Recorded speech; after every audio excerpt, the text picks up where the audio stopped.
اس دنیا میں بھیجنے والا اللہ ہے، خود نہیں آئے، اور واپس لے جانے والا بھی اللہ ہے، کوئی جانے کا ارادہ کرے یا نہ کرے۔ بھیجنے والے نے بھیجا ہے اور وہی واپس بلائے گا۔ نہ پیدائش میں ہمارا اختیار ہے، نہ واپسی پہ ہمارا زور اور قابو ہے اور اختیار ہے۔ پیدا بھی کرتا ہے، واپس بھی بلاتا ہے۔ امات و احیا، زندگی اور موت کا سلسلہ چلا ہوا ہے۔ یہ کیوں چلا ہوا ہے؟ وہو العزیز الغفور، وہ عزت والا بخشش والا۔ کون ہے؟ الذی خلق الموت والحیات، جس نے زندگی اور موت کو بنایا۔ کیوں بنایا؟ لیبلوہم ایہم احسن عملا، وہ یہ دیکھنا چاہتا ہے کہ ان بندوں میں، ان مرد عورتوں میں اپنے عمل کو خوبصورت کون بناتا ہے، اور کون اللہ کو راضی کرتا ہے، اور کون ہے جو اس مٹ جانے والے گھر، اس مچھر کے پر، اس دھوکے کے گھر، اس مکڑی کے جالے پر ضمیر کے، ایمان کے، عزتوں کے سودے کر کے چند گھڑی کے، چند لمحوں کی لذتوں پہ اپنے آپ کو بیچ کر مالک کو ناراض کرتا ہے۔ اللہ یہ دیکھنا چاہتا ہے۔ فَيَنظُرَ كَيْفَ تَعْمَلُونَ، ہم دیکھیں گے تم کیا کرتے ہو۔ الف لام میم، احسب الناس ان یترکوا ان یقولوا آمنا وهم لا یفتنون، یہ خیال دلوں سے نکال دو کہ کلمہ پڑھنے کے بعد تمہارا رب تمہیں آزمائے گا نہیں، آزمائے جاؤ گے۔ وَلَتُبْلَوُنَّ فِي أَمْوَالِكُمْ وَأَنفُسِكُمْ، آئے گی جان مال پر اللہ تعالیٰ حالات لائے گا اور پرکھے گا کہ کون سچا۔ فَلَيَعْلَمَنَّ اللَّهُ الَّذِينَ صَدَقُوا وَلَيَعْلَمَنَّ الْكَاذِبِينَ، ہم پرکھیں گے کہ کھرا کون نکلا، سچا کون نکلا، اور ہم دیکھیں گے کہ غلط راہوں پہ کون چلا، ایمان کے سودے کس نے کیے، ضمیر کو کس نے تھپک کے سلایا، اور اس مٹ جانے والے گھر پر کون ریچھ کے اپنی آخرت کو قربان کر کے مرا۔ کہا ہم یہ دیکھیں گے، اس کو نہ کوئی دھوکہ دے سکتا ہے، نہ اس کی آنکھوں سے کوئی چھپ سکتا ہے۔ لا یعزب عن ربک من مثقال ذرہ، ایک ذرہ تو چھپ نہیں سکتا۔ لا یشغلہ سمع عن سمع، ساری دنیا کا بولنا اسے غافل نہیں کرتا کہ میں کیا بولا اور وہ کیا بولا۔ وہ سب کی سننے پر قادر، سب کو دیکھنے پر قادر، سب پر نظر رکھنے پر قادر۔ اب میں نے ادھر دیکھا تو وہ نظر نہیں آ رہے، اور انہیں دیکھا تو یہ نظر نہیں آ رہے، آگے دیکھتا ہوں تو پیچھے تو ویسے ہی نظر نہیں آتا، اوپر دیکھتا ہوں تو نیچے نظر نہیں آتا، آگے دیکھتا ہوں تو پیچھے نظر نہیں آتا، پیچھے دیکھتا ہوں تو آگے نظر نہیں آتا۔ لیکن میرا رب اپنی نظر کے بارے میں فرماتا ہے لا يعزب عن ربك من مثقال ذرہ، ایک ذرے کے برابر کوئی چیز تمہارے رب کی نظروں سے چھپی ہوئی نہیں ہے۔ وہ يعلم ما يلج في الارض وما يخرج منها وما ينزل من السماء وما يعرج فيها وهو معاكم اينما كنتم والله بما تعملون بصير، زمین کے اندر ہو یا اوپر ہو، آسمان کے نیچے ہو یا اوپر ہو، وہ آہستہ ہو، زور سے ہو، رات کے اندھیرے میں ہو، دن کے اجالے میں ہو، ہر چیز پر جاندار ہو، بے جان ہو، متحرک ہو، جامد ہو، ساکت ہو، تہ خاک ہو یا خاک کے اوپر ہو، آسمان کے نیچے ہو یا اوپر ہو، کالے پانیوں کے نیچے ہو یا اوپر ہو، مشرق میں ہو یا مغرب میں ہو، شمال میں ہو یا جنوب میں ہو، آسمانوں پر ہو یا زمین پر ہو، ماضی میں ہو یا حال میں ہو یا آنے والے زمانوں میں ہو، میرا اور آپ کا رب کہتا ہے کہ کوئی چیز تیرے رب کی نظروں سے چھپی ہوئی نہیں ہے۔ لا تحسبن اللہ غافلا عما يعمل الظالمون، مجھے غافل نہ سمجھو۔ سواء منکم من اسر القول ومن جہر بہ، زور سے بولو جیسے میں بول رہا ہوں، تیرا رب سنتا ہے، دل کی دھڑکنوں میں بولو تو تیرا رب سنتا ہے۔ ومن هو مستخف باللیل، رات کے اندھیرے میں چلو پھرو سجدہ کرو یا شراب پیو کا تیرا رب دیکھتا ہے۔ رات کا اندھیرا ہو دن کا اجالا ہو، مستخفا باللیل وسارب بالنہار، یا دن کے اجالے میں ہو رات کا اندھیرا دن کا اجالا اس کے لیے برابر ہے۔ انسان جنات اس کے لیے برابر ہیں، مشرق مغرب والا اس کی نظر میں برابر ہے۔ اپنے دیکھنے کی ایک مثال دیتا ہے، یرا دبیب النملۃ السوداء علی الصخرۃ السماء فی اللیلۃ الظلماء، رات کا اندھیرا، پھر پہاڑ کا کالا پن اندھیرا، پھر چٹان کالی کالا پن اندھیرا، پھر اس پر پتھر کالا، پھر یہ اندھیرا، پھر چونٹی کالی، پھر اس کا اندھیرا، پھر اس کی حقیر ٹانگیں، پھر ان کا اندھیرا۔ تو آپ کا رب سمجھانے کے لیے ہمیں بتاتا ہے کہ میرے بندو تم تو 5-6 فٹ کے ہو، تم کہاں مجھ سے چھپ سکتے ہو؟ ارب ہا ارب چونٹیاں ہیں رات کے اندھیرے میں، رات کی سیاہی میں، کالے پہاڑ پر، کالی چٹان پر، کالے پتھر پر، کالی چونٹی جو جا رہی ہے۔ تو میرا یہ دعویٰ نہیں کہ میں چونٹی دیکھ رہا ہوں، تیرے رب کا دعویٰ یہ ہے کہ اس چونٹی کی حقیر ٹانگوں سے اس چٹان اور اس پتھر کے اوپر جو لکیر پڑ رہی ہے تیرا رب وہ بھی دیکھ رہا ہے۔ تو فاسٹ والوں کو نہیں دیکھے، رات کے ناچنے والے اور رات کے رونے والوں کو نہیں دیکھے، رات کے ڈاکو اور رات کے تہجد گزار کو نہیں دیکھے، گھنگر کی چھنک اور آنسوں کی چھلک کو نہیں دیکھے گا، آنکھوں کے سامنے ہے۔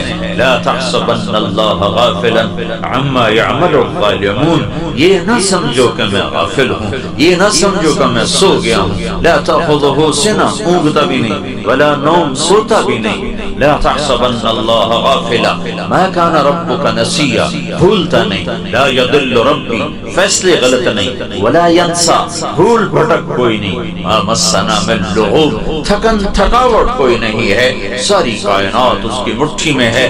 الارض جميعا قبضته يوم القيامة والسماوات مطويات بيمينه سبحانه وتعالى عما يشركون، ساری کائنات بحر بر پر اس کی اکیلے کی حکومت ہے، نہ اس کا کوئی شریک ہے، نہ کوئی وزیر ہے، نہ کوئی مشیر ہے، نہ کوئی نگہبان ہے، نہ کوئی پہرے دار ہے، نہ وہ اس کے لیے کوئی جگہ کی ضرورت ہے، نہ مکان کی ضرورت ہے، نہ کھانے کی ضرورت ہے، نہ پینے کی ضرورت ہے۔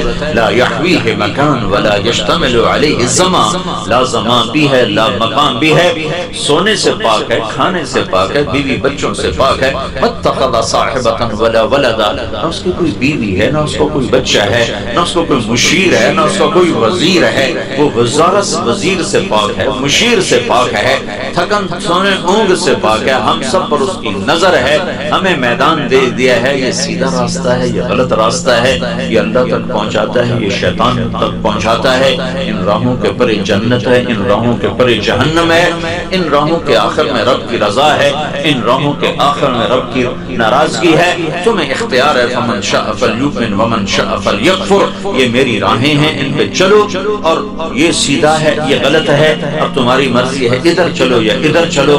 دیکھنے والا اللہ نہ سویا ہے نہ غافل ہے، یہ تو ایک انتظام ہے کہ ادھر فرشتے بٹھا دیے، ان علیکم لحافظین کراما کاتبین یعلمون ما تفعلون۔ اللہ کو فرشتوں کی ضرورت نہیں ہے، نظام بنایا چلا ہے، ادھر ایک بٹھایا وہ اچھائی لکھتا ہے، ادھر ایک بٹھایا وہ برائی لکھتا ہے۔ جب اللہ تعالیٰ کی بارگاہ میں حاضر ہوں گا تو میرا رب میری فائل سے کھولے گا، کہے گا اقرأ کتابک کفی بنفسک اليوم علیک حسیبا، میرے بندے یہ پڑھ، یہ تیرا پیپر ہے، یہ تیری کاپی ہے، یہ تیری فاسٹ کی زندگی ہے، یہ تیری گھر کی زندگی ہے، یہ تیری آفس کی زندگی ہے، یہ تیرا لوگوں کے ساتھ سلوک ہے، یہ رات کی ہے، یہ دن کی ہے، اجالے کی ہے، اندھیرے کی ہے، جوانی کی ہے، بڑھاپے کی ہے۔ دیکھ ان میں سے کوئی غلط تو نہیں لکھا ہوا، کوئی زیادتی تو نہیں ہوئی، پاکستان پولیس کی طرح غلط FIR تو نہیں کٹ گئی، پاکستان کے عوام کی طرح کہ جرم ایک کرتا ہے 10 کو 20 میں ڈال، پولیس کو برا کہتے ہیں۔ پہلے برائی تو عوام سے شروع ہو رہی ہے کہ جرم ایک کرتا ہے، اینویں بیچ پا لو، اینویں بیچ رکھ لو، اینویں بیچ رکھ لو، ایدوتے بھی پا لو۔ یہ جس معاشرے میں ظلم پھیل چکا ہو اس معاشرے کا زندہ رہنا بھی ایک معجزہ ہے۔ حضرت علی کا فرمان ہے، نظام کفر کے ساتھ چلتا ہے، ظلم کے ساتھ نہیں چلتا۔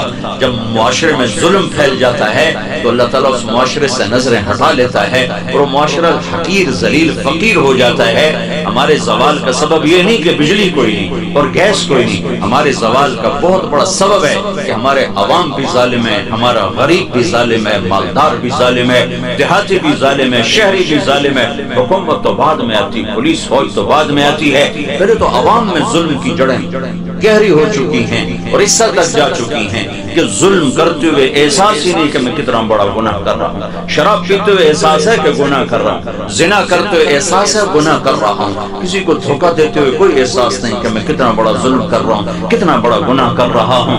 تین چیزیں ایسی ہیں جو معاشرے کو زیرو کر دیتی ہیں، تباہ کر دیتی ہیں، صفحہ ہستی سے مٹا دیتی ہیں، اور وہ تینوں میرے دیس میں موجود ہیں۔ میں حکمرانوں کا رونا کیا روں اور میں محکموں کا رونا کیا روں، میرا تو ریڈی والا بھی اس کا شکار ہے۔ ایک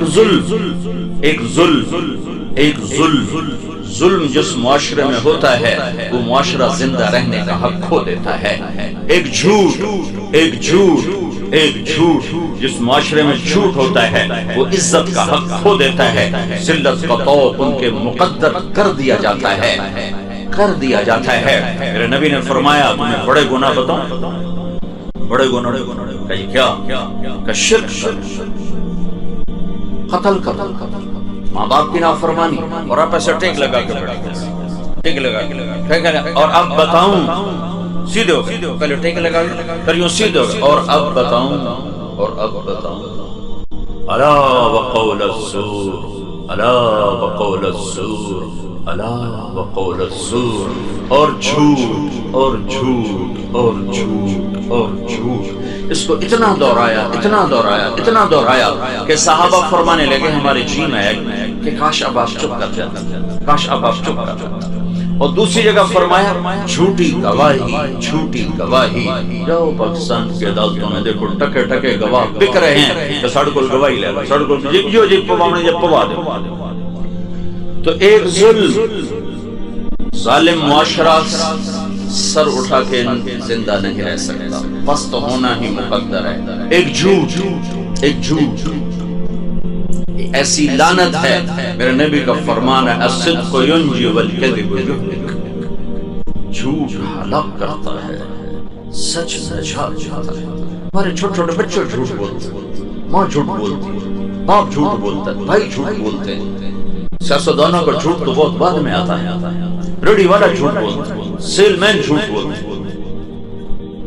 1 کروڑ پاکستانی اکٹھے کروں تو ایک بھی سچا نہیں ملے گا۔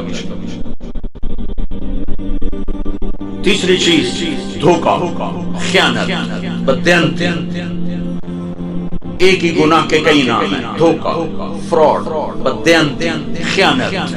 جس معاشرے میں خیانت، دھوکہ، فراڈ، بددیانتی داخل ہو جائے اس قوم کے لیے زوال ایسا ہی یقینی ہو جاتا ہے جیسے شام کو سورج کا ڈوبنا یقینی ہوتا ہے۔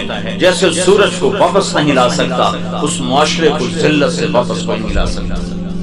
جتنے مرضی عالی شان حکمران بٹھا دیے جائیں، اگر یہ 3 کام موجود ہیں، لوگ ظالم ہوں، لوگ جھوٹے ہوں، لوگ بددیانت، دھوکے باز، فراڈی ہوں، تو دنیا کی کوئی طاقت انہیں عزت کے سیڑھیوں پر نہیں چڑھا سکتا۔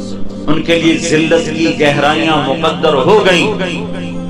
غربت علیہم الذلۃ والمسکنہ، ذلت اور مسکنت لباس بنا دیا جاتا ہے۔ اللہ کے نبی سے پوچھا گیا یا رسول اللہ، مسلمان آپ کا امتی کنجوس ہو سکتا ہے؟ کہاں؟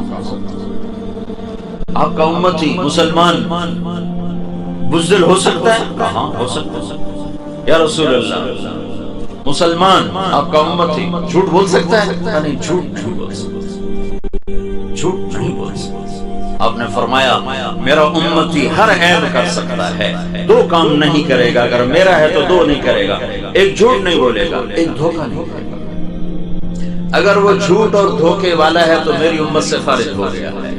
نماز چھوڑنے سے نہیں کہا میری امت سے خارج ہو گیا، روزہ چھوڑنے پر نہیں کہا میری امت سے خارج ہو گیا، زکوٰۃ چھوڑنے پر نہیں فرمایا میری امت سے خارج ہو گیا، شراب پینے پر نہیں فرمایا میری امت سے خارج ہو گیا، زنا کرنے پر نہیں فرمایا میری امت سے خارج ہو گیا، حج چھوڑنے پر نہیں فرمایا میری امت سے خارج ہو گیا، جھوٹ اور دھوکے پر فرمایا میری امت سے خارج ہو گیا۔ من غش فلیس منا، جس نے کسی کو دھوکہ دیا میری امت میں سے نہیں، جھوٹ بولنے والا، دھوکہ دینے والا وہ میری امت سے نکل گیا ہے۔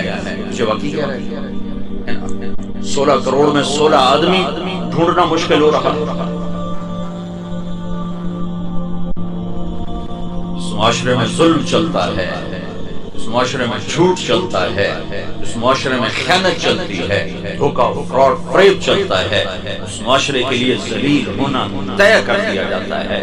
تم ایٹمی طاقت بن کے دیکھ نہیں لیا کتنی عزت پائی، ایٹم بم بنا کے کتنی عزت پائی، مزید ذلتیں بڑھ گئیں، مزید پستیاں بڑھ گئیں۔ کسی کی سازش نہیں ہے، یہ امریکہ کی سازش ہے، یہ برطانیہ کی سازش ہے، یہ فرانس کی سازش ہے۔ ہاں یہی عادت ہے زوال شدہ قوموں کی کہ وہ اپنے عیب اوروں پہ تھوپتے ہیں، اپنی کمزوریاں اوروں پہ تھوپتے ہیں۔ پیٹ میں درد ہو تو یہ بھی امریکہ کی سازش ہے۔ اپنے اندر عیب ڈھونڈو، اپنی کمیاں ڈھونڈو، اپنے من میں ڈوب کر پا جا سراغ زندگی۔ تجھے کیوں فکر ہے اے گل دلے صد چاک بلبل کی، تو اپنے پیرہن کے چاک تو پہلے رفو کر لے۔